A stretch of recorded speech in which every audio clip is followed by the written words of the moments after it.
Pamedare wasitaning ati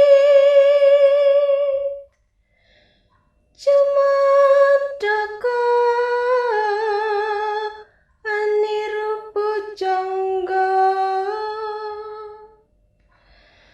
dahat muda ing batine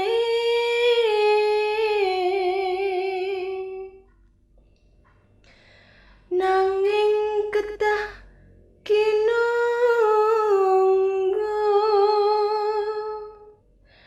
datan rohyen Prapanca bukan nama yang sebenarnya, telah merubah sejarah Majapahit menuju puncak kejayaan dalam kakawin negara Kertagama. Ada sebuah kisah saat kita memejamkan mata membuat kita semakin terbangun. Tutur kang katulo-tulo tinalaten rinuruh kalawan rire mrih padhang ing sasmita.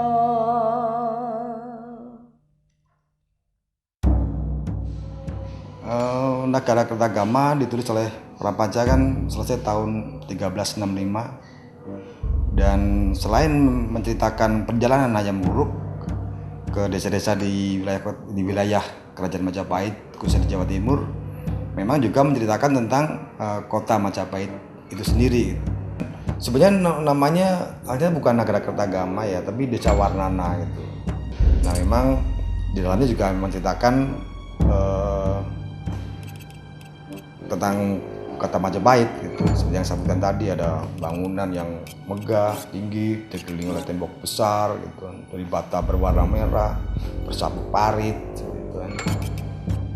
Ibu kota Majapahit telah begitu jelas digambarkan oleh Prapanca. Di manakah letak ibu kota Majapahit yang sebenarnya? Ada sebuah tempat bernama Trowulan. Telah lama menjadi sasaran peneliti untuk mengungkap ibu kota Majapahit.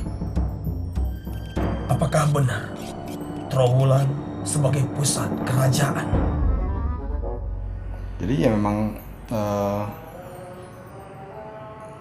memang diyakini sampai sekarang Trowulan itu memang ibu kota Majapahit gitu. Bali atau di mana gitu? Tidak ada. Yang paling kuat tetap Trowulan. Bukan hanya pengikut, buktinya memang ada hanya ada Trowulan. Kalau situs lain selain di luar Trowulan, ada situs masa Majapahit, ini paling bangunan candi satu. Itu aja, baru candi lagi. Seperti di Blitar ada Candi Panataran gitu.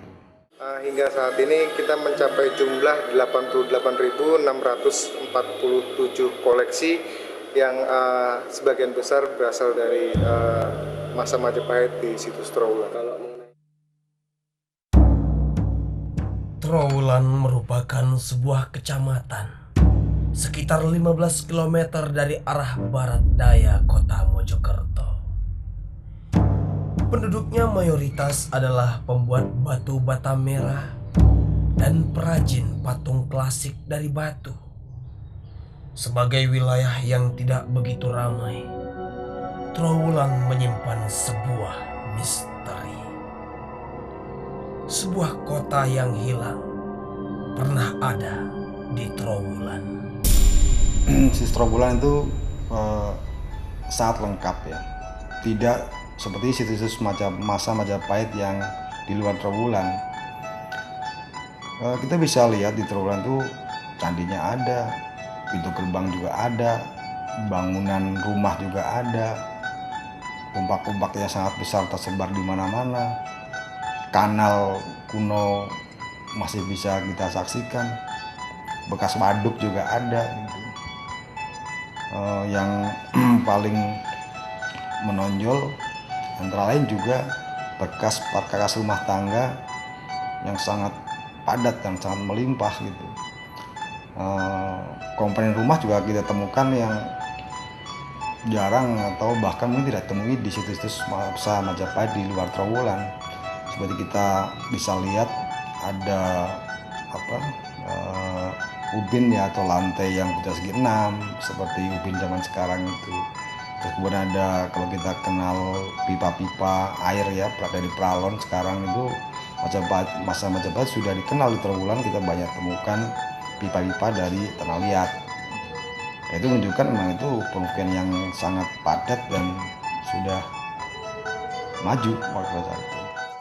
Kalau kepadatan temuan yang ditemukan di Trowulan ini mencapai 4 km kali 5 km. Tapi dari hasil interpretasi bahwa Dr. Rangkuti, Nur Hadi Rangkuti, bahwa batas kota Majapahit yang berdasarkan umpak-umpak yang ditemukan di 4 sudut menggambarkan keluasan ibu kota Majapahit itu di Trowulan ini 9 kali 11 km persegi. Begitu.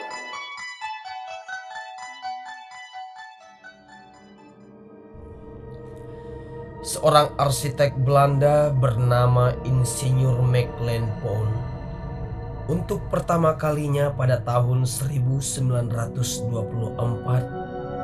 membuat gambar rekonstruksi ibu kota Majapahit di Trowulan. Menurut Meckelin Poon, berdasarkan kitab Nagara Kertagama, telah menempatkan keraton Majapahit di sebelah timur kolam Segaran, di sekitar Candi Menak Jinggo. Maka dari itu masyarakat sekitar sini sampai sekarang itu menyebutkan candi ini adalah Candi Menak Jinggo. Tapi sebenarnya candi ini dulu adalah sebuah sanggar pamlengan atau disebut juga sanggar pemujaan, yaitu tempat suci, tempat untuk mendekatkan diri kepada Tuhan Yang Maha Esa. Ya, Meckelin Poon memang dia itu hidup ketika situs Trowulan itu dapat dikatakan tuh masih datanya masih lengkap ya, masih lengkap. Jadi dia memang dikenal ketika meneliti Trowulan untuk kota Majapahit, dikenal dengan cara menggunakan ya data acuannya memang Nagara Kertagama. Jadi disebut Nagara Kertagama di tangan kiri dan cetok di tangan kanan gitu kan. Jadi seperti itu anunya ketika dia mencoba menggali dan menelusuri sisa kota Majapahit itu.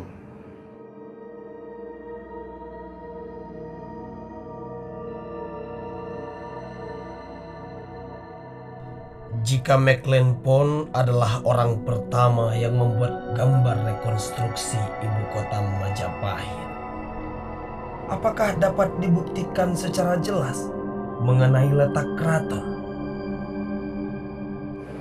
Sedangkan yang kita pegang, yang kita ketahui bahwa dari interpretasinya Slamet Mulyana dan Meckelin Poon berdasarkan Nagara Kertagama itu menyebutkan keraton itu berada di timur Segaran. Jadi Nagara Kertagama sendiri itu ditulis tahun 1365 ya.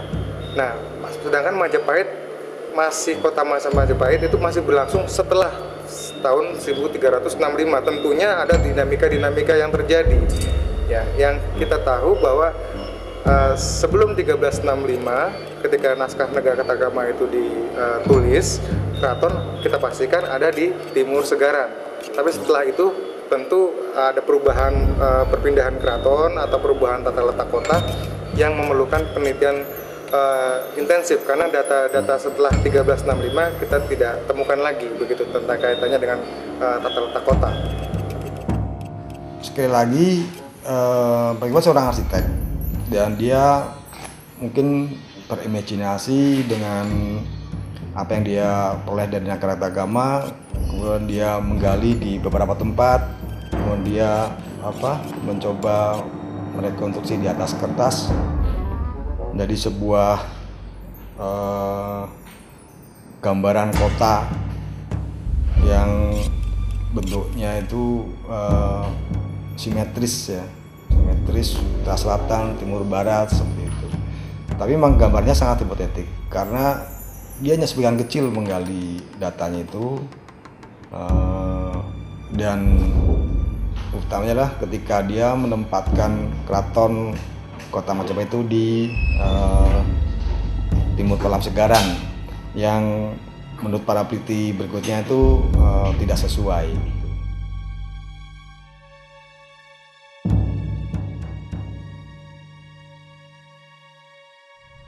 Setelah McLenpon, banyak peneliti lain yang membuat gambar rekonstruksi ibu kota Majapahit di Trowulan. Salah satunya adalah Agus Aris Munandar. Dibantu oleh tim Pati 1, telah meyakini bahwa letak keraton berada di situs Candi Kedaton, sebelah selatan Kolam Segaran. Berdasarkan jaringan kanal dan peta-peta lama, diketahui bahwa situs Kedaton itu seakan-akan berada di tengah Trowulan. Dalam hal ini maksudnya jantung Trowulan. Argumen yang berikutnya adalah laporan penduduk sudah cukup lama menceritakan bahwa di wilayah yang namanya Sentonorejo Kedaton sampai tahun belakangan ini banyak didapatkan artefak-artefak emas, sehingga dianggap oleh penduduk bahwa area tersebut merupakan area penting lah, karena artefak emas kerap kali ditemukan di wilayah itu. Argumen yang ketiga, bahwa dari sekian banyak penamaan daerah situs di Trowulan, situs itulah yang cukup menarik karena dinamakan dengan Kedaton. Kedaton itu dikenal dari bahasa Jawa kuno yang artinya istana atau keraton.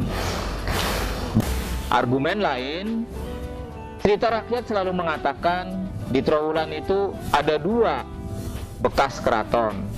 Yang pertama di sekitar Segaran di utara situs Kedaton, di sekitar makam Putri Campa di sana, Candi Menak Jinggo dan seterusnya. Dan cerita rakyat yang lain mengatakan di wilayah selatan, yaitu di situs Kedaton ini. Ini Candi Kedaton di belakang saya menunjukkan bahwa candi ini dipercaya oleh rakyat sebagai bekas keraton, salah satu bagian keraton Majapahit. Kalau dilihat dari sejarah, Candi Kedaton adalah tempat seperti tempat pemujaan. Di depannya itu juga diketemukan ada sumur air. Kelihatannya fungsinya dulu untuk istilahnya untuk bersuci, terus untuk melakukan sembahyang di Kedaton itu. Perkiraan pusat keraton itu 60% di sekitar Candi Kedaton sini, Mas. Paling banyak temuan-temuannya termasuk pondasi-pondasi ini juga banyak. Situs Kedaton berada di desa Sentonorejo, sebelah selatan Kolam Segaran. Terdiri dari situs kompak, situs lantai segi 6, pemukiman situs sumur upas, dan Candi Kedaton. Apakah benar situs Kedaton merupakan sebuah keraton atau istana kerajaan Majapahit? Di Sentonorejo kita istirahat di Kedaton ya, sumur upas itu kan. Itu kita di sana tuh yang tampak sekarang kan hanya susunan umpak batu besar gitu. Sama bentuk fondasi rumah. Ya, fondasi rumah tuh di mana-mana, tidak hanya di sekitar Kedaton gitu kan. Nah, sampai sekarang kita belum bisa menemukan sebuah bangunan yang mempunyai indikasi itu memang bangunan keraton itu. Karena sampai sekarang yang kita temukan itu sporadis, fragmentaris, dan sepotong-sepotong itu. Satu sama lain ketika kita rekonstruksi ternyata tidak nyambung seperti. Tim Pati 1 merupakan tim penelitian arkeologi terpadu Indonesia yang terdiri dari 4 perguruan tinggi di Indonesia.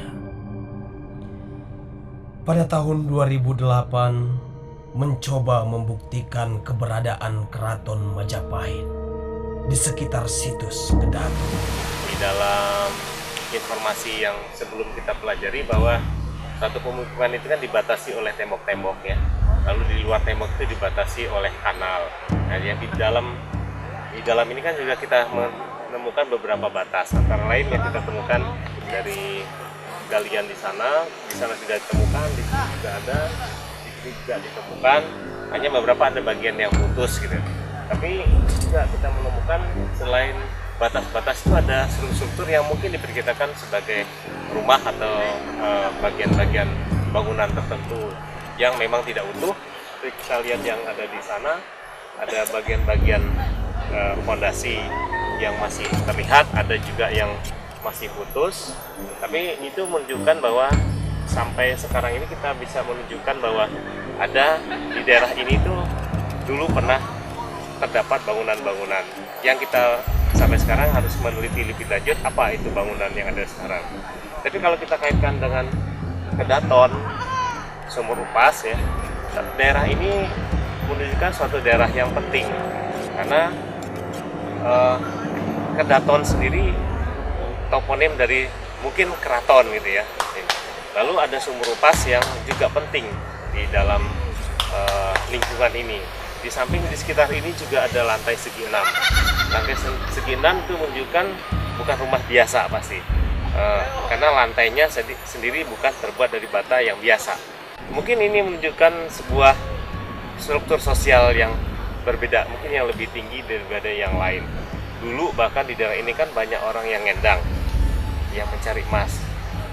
Daerah inilah yang dulu banyak ditemukan emas-emas.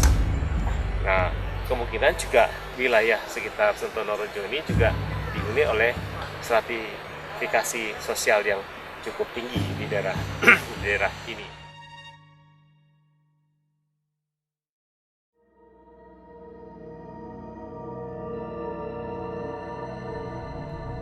Peninggalan-peninggalan di dalam situs Trowulan cukup banyak. Namun juga banyak yang rusak dan hilang. Keadaan ini mengakibatkan penelitian sebuah rekonstruksi ibu kota Majapahit di Trowulan menjadi terhambat.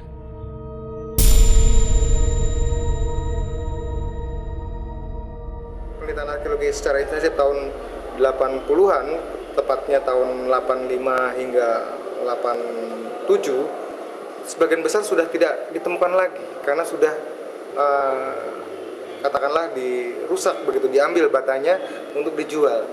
Nah, ini yang menyulitkan para arkeolog untuk meneliti di situs Trowulan dan menghasilkan kesimpulan, menghasilkan interpretasi gambaran secara utuh tentang kota Majapahit yang ada di Trowulan ini, begitu. Cuma sayangnya itu sekitar tahun 80 sudah banyak diambil sama penduduk yang di luar kompleks ini loh. Ya, waktu itu kan dijadikan semen merah, jadi dari pihak Purbakala sendiri sekarang sudah kesulitan gitu loh. Bata-bata hasil dari masa Majapahit itu diambil, jadi struktur-struktur dibongkar begitu, batanya kemudian diambil, dibawa pakai menggunakan truk gitu untuk diolah menjadi semen merah.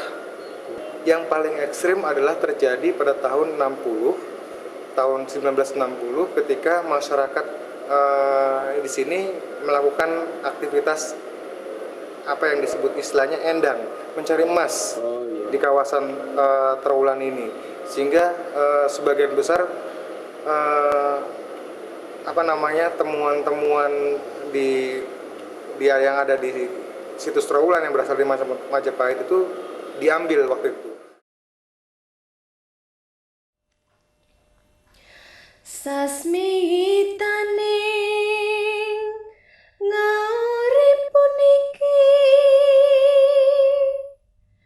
mapan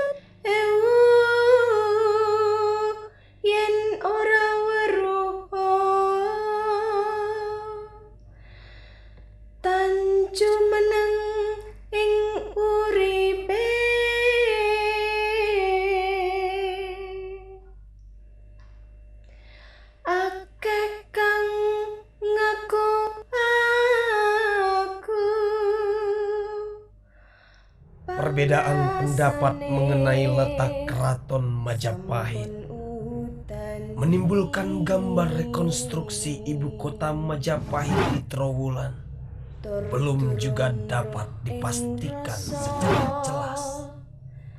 Rasa kang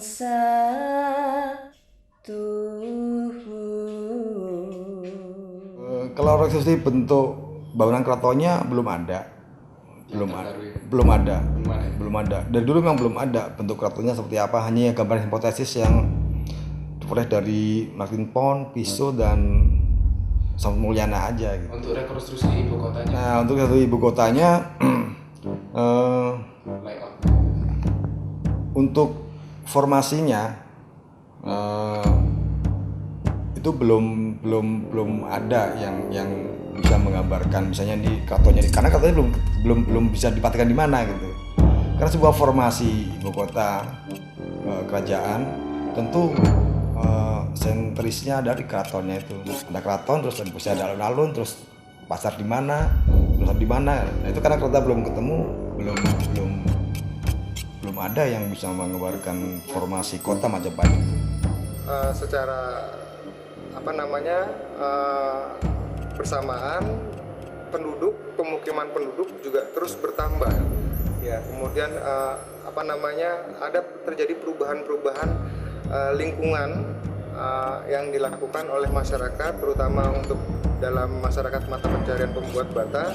Mereka menggali tanah, kemudian tanahnya dimanfaatkan untuk bata, sedangkan padahal lapisan-lapisan tanah itu sangat diperlukan bagi penelitian arkeologis untuk mencari babakan waktu.